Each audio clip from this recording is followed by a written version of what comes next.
Assalamualaikum warahmatullahi wabarakatuh. Waalaikumsalam warahmatullahi wabarakatuh.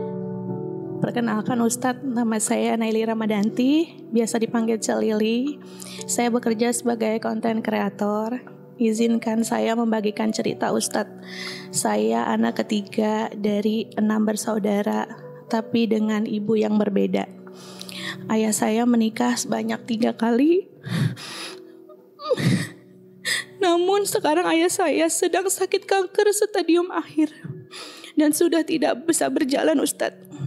Selama ini hanya saya yang merawat, sedangkan saudara saya yang lain tidak ada niat untuk merawat, bahkan bertemu dengan ayah saya. Mereka berpikir bahwa kesalahan ayah saya yang sering menikah, makanya mereka jadi sakit hati dan kesal. Saya merupakan anak yang tidak disayang dan sering dibandingkan dengan saudara saya yang lain. Saya juga mengalami masa trauma kecil akibat ayah saya dan perlakuan istri ketiga ayah saya. Ustadz, saya merasa capek dan lelah mengurus bapak saya sendiri.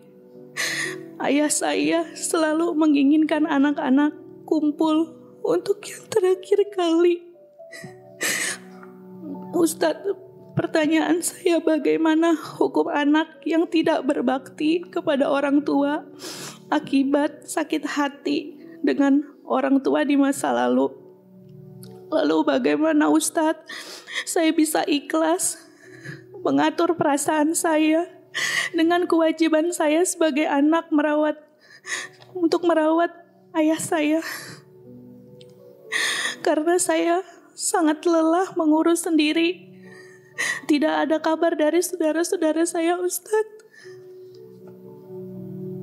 Bagaimana cara saya bisa mengatur semuanya agar saya bisa ikhlas Ustadz? Terima kasih Ustadz. Baik, izin AA mau bertanya boleh ya? Sekarang berarti ayah dalam kebersamaan dengan Celili. Iya. Dirawat Iya, oleh Ustadz. Celili. Iya, saya seorang diri Ustadz yang merawat ayah saya sudah lumpuh. Kemana saudara yang lain? Pernah nggak Celili mengkomunikasikan kondisi ayah kepada saudara yang lain? Pernah, tapi sampai sekarang tidak ada kabar. Sama sekali nggak mau datang ke rumah, sudah 2 kali lebaran. Istri-istri ayah masih ada? Sudah bercerai, cuman sama ibu saya aja yang kedua. Oke. Sejujurnya saya sama seperti saudara saya yang lain, sakit hati, kecewa. Karena waktu itu ayah saya menikah pada saat mama saya itu sedang hamil juga. Tapi saya menurunkan ego saya untuk tidak membenci ayah saya. Karena kalau saya ikut membenci ayah saya akan terlantar.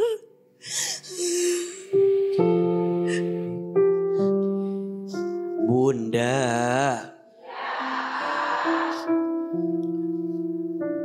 kata Nabi SAW, orang tua itu pintu surga yang paling tengah. Jika engkau ingin masuk surga melalui pintu yang paling tengah, maka berbaktilah kepada siapa? Orang tua.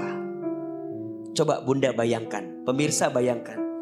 Kalau ada istana, pintunya paling tengah. Berarti ini pintu VVIP, betul? Berarti orang tua itu pintu VVIP kita masuk surga. Maka jangan pernah berhenti, jangan pernah lelah untuk berbakti kepada orang tua.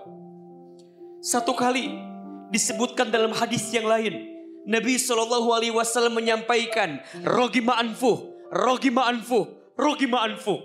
Celaka menyesal, celaka menyesal, celaka menyesal. Berapa kali? 3 kali. Bayangkan, baginda Nabi mengatakan celaka menyesal 3 kali. Siapa ya Rasul? Kata Rasul, seseorang yang masih punya orang tua, salah satu atau keduanya sudah usia lanjut, sudah usia sepuh, tapi anaknya gak bisa masuk surga. Kenapa gak masuk surga? Karena anaknya lupa berbakti kepada orang tua. Mohon maaf, satu orang tua kadang bisa ngurus banyak anak, tapi banyak anak belum tentu bisa ngurus satu orang tua. Betul? Celili, Ahilman tahu tidak mudah. Kenapa? Karena beliau punya sebab. Kesalnya ada sebab. Karena perilaku ayahnya yang dulu. Tapi bagaimanapun itu ayah kita. Bagaimanapun itu ibu kita. Tak mungkin ada kita kalau tidak ada orang tua kita. Betul? Maka benci kelakuan ayah yang dulu. Tapi jangan benci ayahnya.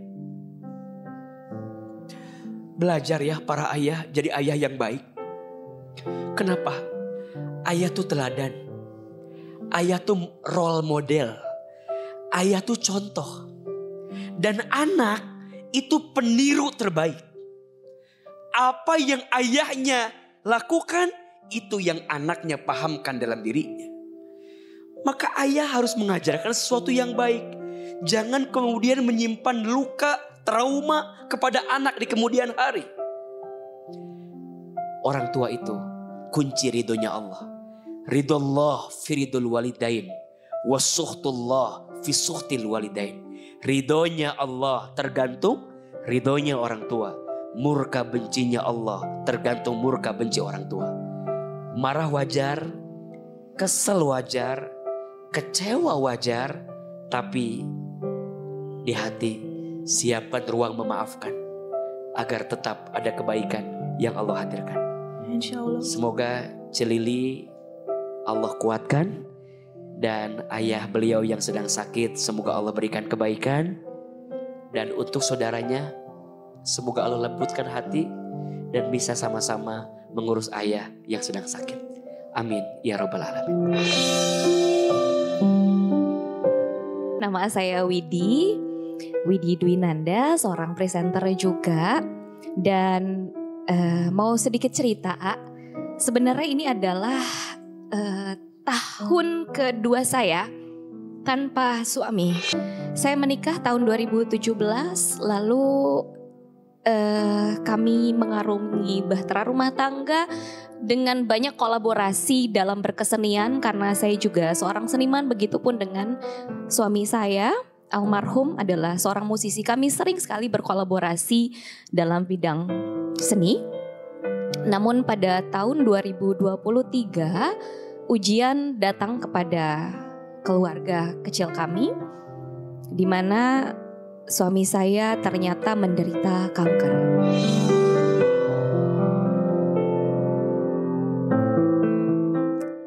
Namun sebelumnya tidak diketahui sama sekali karena kami anggap adalah syaraf kejepit biasa, karena rasanya persis seperti syaraf kejepit tulang belakang yang tadinya pincang lalu tiba-tiba jatuh dan dari situlah lumpuh total. Dan ketika di rumah sakit akhirnya dokter mengatakan bahwa ia sudah ada di fase paliatif dan hanya tersisa hidup hanya 6 bulan lagi. Kaderullahnya ternyata dari vonis itu hanya 1 bulan. 1 bulan ia berpulang. Masa yang begitu berat ya. Sempat denial. Kenapa harus saya? Kenapa harus saya? Lagi-lagi saya. Dan kalau bukan saya siapa lagi waktu itu? Saya sempat protes sama Allah. Kenapa sih harus saya gitu? Sampai ketika saya menangis seperti itu, tapi ternyata Allah justru memberikan ujian yang lebih berat lagi. Salah satunya kabar paliatif itu. Sampai akhirnya saya di titik, ya Allah, saya ternyata tidak bisa apa-apa. Saya benar-benar selama ini saya merasa apa-apa sendirian, apa-apa semuanya saya. Sampai akhirnya saya di titik, ya Allah ternyata saya nggak bisa apa-apa ya Allah. Saya gak bisa apa-apa. Saya di titik paling nol yang saya tahu. Jadi selama ini saya ngerasa saya seorang yang kuat, yang mandiri. Ternyata enggak gitu. Ternyata enggak.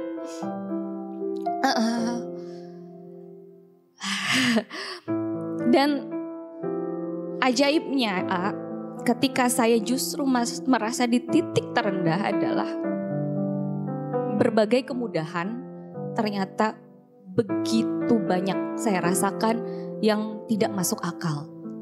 Saya menjadi tulang punggung waktu itu. Saya sendiri dengan almarhum adalah freelancer ya. Kalau freelancer otomatis ketika tidak bekerja tidak ada penghasilan begitu. Dan akhirnya saya waktu itu dapat programnya pun program yang syuting dini hari. Pulang jam 5 pagi lalu merawat suami saya karena suami saya tidak mau dipegang oleh siapapun kecuali saya. Dan ketika itu justru semuanya bisa dibilang habislah ketika kanker ada. Dan waktu itu saya, ya Allah gimana ini rezekinya gimana, kenapa harus begini gitu. Tapi tiba-tiba ketika saya sudah di titik kebingungan, saya di titik oke, saya gak bisa apa-apa ya Allah. Kalau ini memang takdir saya, insya Allah saya terima peran ini ya Allah. Tapi tolong mudahkanlah. Dan ketika itu saya ungkapkan, alhamdulillah semua yang gak masuk akal beratnya itu diberikan kemudahan. Dan ujian ini ternyata membuat saya tahu apa arti ikhlas yang sesungguhnya. Terutama ketika saya mengantarkan almarhum suami saya benar-benar di pelukan saya.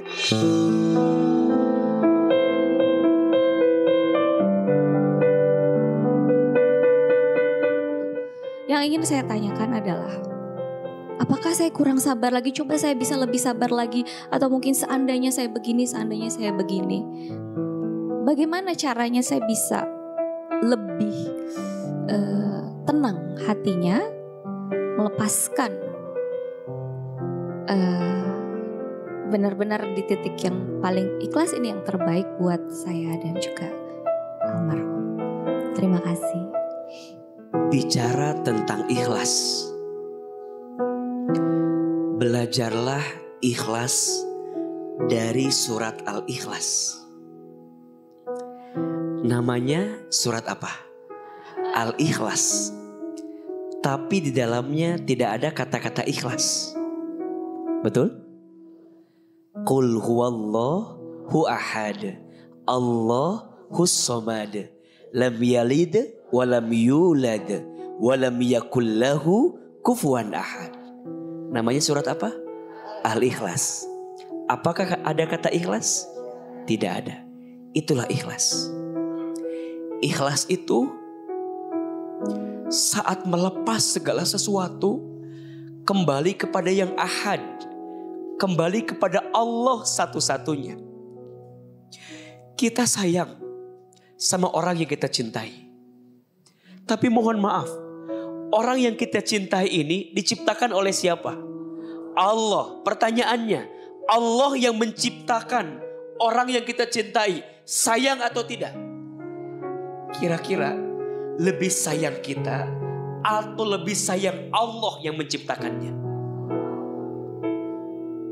Pasti lebih sayang Allah yang menciptakannya. Karena tidak mungkin Allah yang menciptakan ingin memberikan keburukan kepada yang diciptakannya. Tidak. Maka belajar ikhlas artinya belajar menyerahkan segala sesuatu hanya untuk Allah, hanya kepada Allah. Inna lillahi wa inna ilaihi raji'un. Semua milik Allah dan akan kembali kepada Allah. Kalau tidak ingin merasakan kehilangan, jangan pernah merasa memiliki. Karena hakikatnya tidak ada yang kita miliki. Semua yang ada di sini hanyalah sebatas dititipi oleh Allah Subhanahu wa taala. Ketika kita ditinggal oleh orang yang kita cintai, Allah lepas diri, tidak. Kenapa Allah mengambil seseorang yang jadi sandaran buat kita? Justru Allah mengajarkan kepada kita bahwa cukup satu sandaranmu. Siapa itu? Allah. Maka bunda sayang, pemirsa, kalau Allah sudah melihat rasa cinta hambanya kepada yang lain berlebihan, biasanya akan Allah ambil cinta yang berlebihan itu agar membuat kita kembali lagi kepada siapa? Kepada Allah Subhanahu wa Ta'ala. Belajar ikhlas dalam hidup. Ikhlas itu bukan hasil, ikhlas itu proses. Waktu itu pernah dimana almarhum suamiku tuh kesakitan banget waktu itu, dan saya nggak tahu harus ngapain waktu itu, dan akhirnya ya udah yuk. Sampai akhirnya aku nggak tahan ya nangis di depan suami.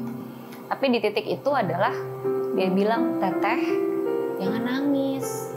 Kalau kamu nangis, kalau kamu nggak kuat, aku pegangan sama siapa? 1,5 tahun sudah berlalu, tapi ternyata masih lekat banget di ingatan aku. Lagi kalut, lagi kangen, boleh nggak sih nangis gitu? Dan ternyata boleh, tapi jangan berlebihan. Karena kita manusia, jadi kita nggak perlu sok kuat terus menerus gitu. Kita bisa terlihat kuat di depan manusia, bisalah gitu. Tapi kalau di depan Allah, ya selemah-lemahnya engkau ya Allah tahu gitu. Jadi wajar, tapi balik lagi, kalau mau nangis ya karena Allah gitu aja. Saya Ibu Leni dari Bantarjati, Kalapanunggal. Punten Ustadz, saya seorang ibu yang mempunyai 4 anak. Tapi 2 orang anak yatim piatu dan 2 orang lagi anak kandung saya. Di sini saya hanya mau bercerita sedikit Ustadz. Sebelumnya saya niat untuk mengambil anak yatim piatu, mohon maaf. Sementara anak saya kan laki-laki, ada 2 anak saya kandung saya ada 2 orang, dan yang yatim piatu itu juga 2 orang yang perempuan. Nah kebetulan itu juga anak dari saudara, anak dari cucu dari kakak saya. Kakak saya juga sudah nggak ada, sudah meninggal. Jadi mereka sudah tidak punya siapa-siapa. Jadi setelah orang tuanya tidak ada, saya merasa saya bertanggung jawab untuk merawatnya. Tapi kok cobaan saya banyak ya. Setelah mereka itu misalnya dibangunkan, sholat dulu gitu, bangun gitu. Jadi udah tahu nanti kalau saya nggak bangun nanti mama marah. Tapi maaf, mereka agak cuek gitu loh. Tapi saya diamin aja. Saya takut saya terbawa emosi. Saya udah bangunin, tapi nggak bangun-bangun gitu kan. Akhirnya saya kesel, Ustadz, gimana ya? Kok kamu kadang-kadang keluar di ucapan saya, kamu mah harusnya berterima kasih kalau kamu udah saya asuh, tapi kamu kok gak memahamin saya gitu. Kamu kok gak nurut kata-kata saya gitu, Ustadz. Mohon maaf Ustadz, ingin saya pertanyakan, amalan apa atau mohon pencerahannya Ustadz, agar saya lebih sabar untuk menghadapi kedua orang anak ini. Dan satu lagi Ustadz, saya juga anak saya akhirnya anak saya jadinya kesel, itu si mama sih katanya gitu, kenapa harus tinggal di sini, kenapa harus mama yang ngasuh. Saya bilang ke anak saya, itu saudara nak, bukan orang lain. Mama berkewajiban mengasuh mereka gitu loh. Tapi anak saya masih belum menerima untuk saya ini, masih kesel, kok saya harus bagaimana Ustadz, mohon caranya aja Pak Ustadz. Terima kasih sebelumnya. Assalamualaikum warahmatullahi wabarakatuh. Bunda, mengurus anak yatim itu pahalanya kecil apa besar? Kalau pahalanya besar, berarti godaannya dikit apa banyak? Kecil apa besar? Kata Nabi SAW, ana wa kafilul yatim hakada fil jannah. Aku bersama orang yang suka ngurus anak yatim bersama orang yang cinta sama anak yatim, bersama orang yang memenuhi kebutuhan anak yatim, hakada, nanti seperti ini, sambil menunjukkan jari telunjuk dan jari tengahnya, nanti seperti ini fil jannah, di surga. Kalau seperti ini dengan Nabi berarti dekat atau tidak? Sangat dekat. Bayangkan pahalanya. Maka Bunda sayang, kebaikan Bunda untuk mengurus anak yatim itu sangat besar. Pahalanya sangat banyak. Tinggal sekarang lebih kepada manajemennya, pengelolaannya harus seperti apa. Mungkin mohon izin Bunda, mungkin kalau ketika disatukan dengan anak kandung Bunda yang merasa anak kandung Bunda tidak nyaman dan seterusnya, Bunda izin sekarang ada lembaga pendidikan misalnya, ada pondok pesantren, kalau usianya sudah sampai bisa dititipkan di sana, bisa belajar ilmu di sana. Percayalah, bekal ilmu itu lebih penting daripada bekal harta, betul? Yang kedua, Bunda perhatikan lingkungannya. 3, Bunda perhatikan apa yang dihadirkannya. Mohon maaf, memang kita gak bisa nyamain karakter orang. Ini pelajaran ya. Jangan suka membandingkan anak-anak Bunda. Jangan suka Bunda bilang anak yang pertama lebih baik, anak yang kedua gak baik. Jangan. Karena bagaimanapun semua adalah titipan dari siapa? Allah. Anugerah dari siapa? Allah. Bismillah, yang sabar dalam membersamai anak-anak Bunda, baik itu anak kandung maupun anak asuh Bunda. Percayalah, boleh jadi kebaikan keluarga Bunda disebabkan karena kebaikan Bunda ngurus anak-anak yatim di rumah kita. Insya Allah. Doakan dan terus meminta kepada Allah. Semoga Allah yang menggenggam hati manusia membolak-balikan hatinya dalam kebaikan. Insya Allah. Suami tidak ngomong apa-apa, dia cuma pasrahkan ke saya. Itu semua tergantung saya karena saya yang nyari nafkahnya, karena saya nyari duitnya gitu kan. Suami cuma ya terserah gitu kan. Tapi setelah itu juga suami juga tuh kan anaknya jadi begini, nah kan gitu kan, tadi anak yang saya asuh tadi gitu.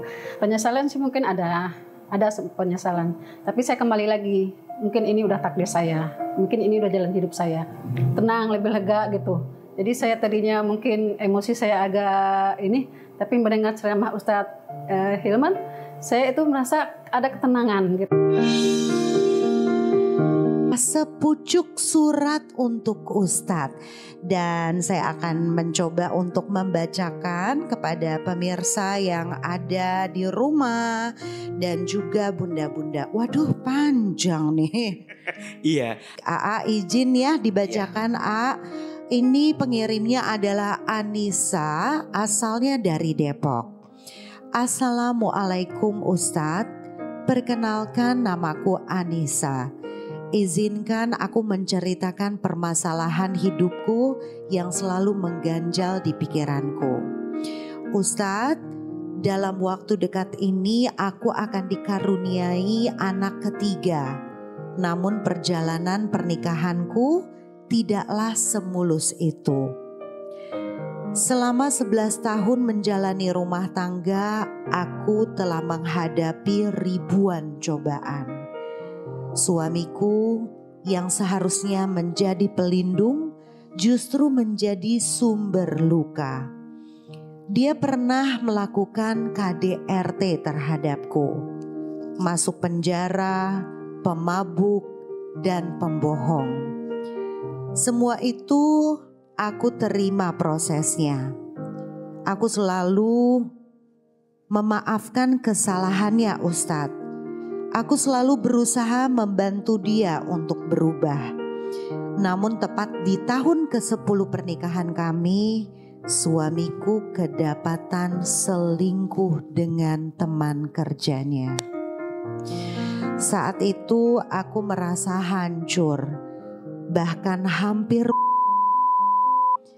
Tapi anak-anakkulah yang membuat aku masih bertahan hingga saat ini. Aku berusaha melupakan meskipun ingatan itu masih membekas, Ustadz. Kupikir kejadian itu hanya sekali, tetapi aku menemukan fakta bahwa suamiku kembali berselingkuh. Dan kali ini dengan perempuan yang berbeda. Hancur sekali rasanya, Ustadz. Kedua kalinya dikecewakan oleh orang yang aku impikan menjadi pasangan hidupku hingga akhir hayat.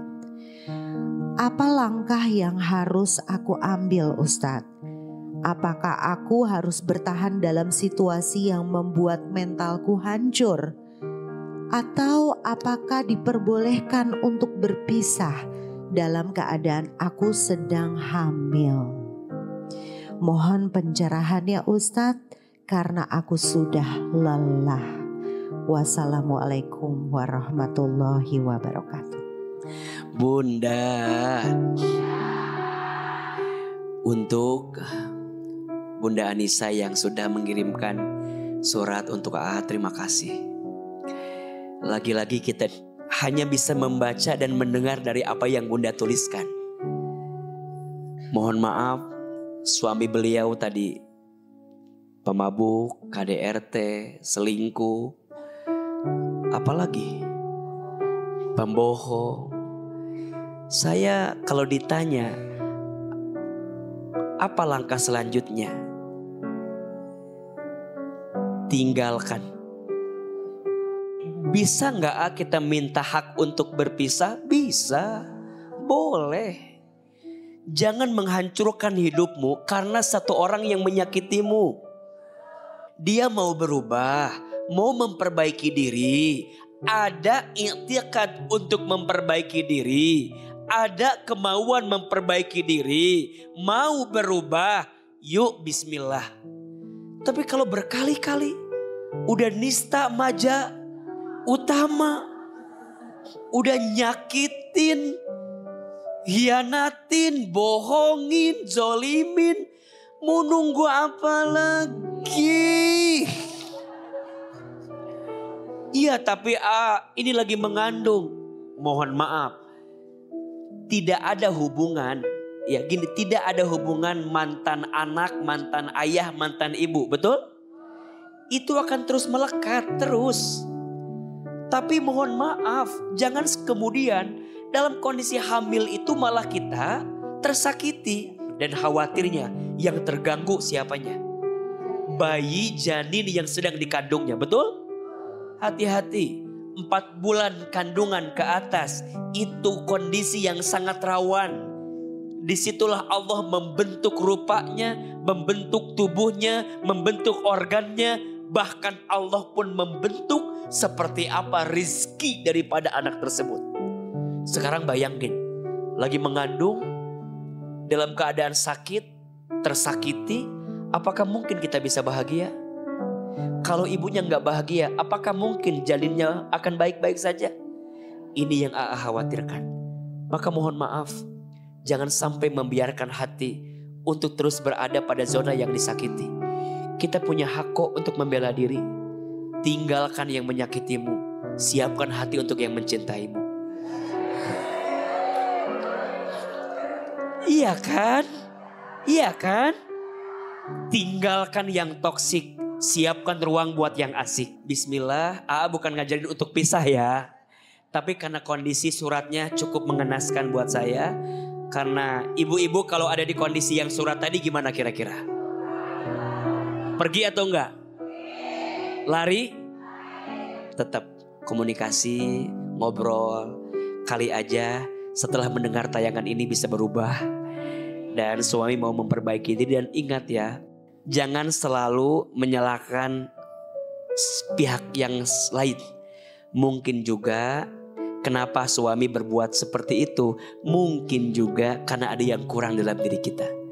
So penting banget muhasabah diri, penting banget introspeksi diri, agar kemudian kita bisa memahami bahwa semua yang terjadi kadang cukup kita terima dan ridho menjalaninya. sampai kita paham ada hikmah di balik semuanya. Insya Allah.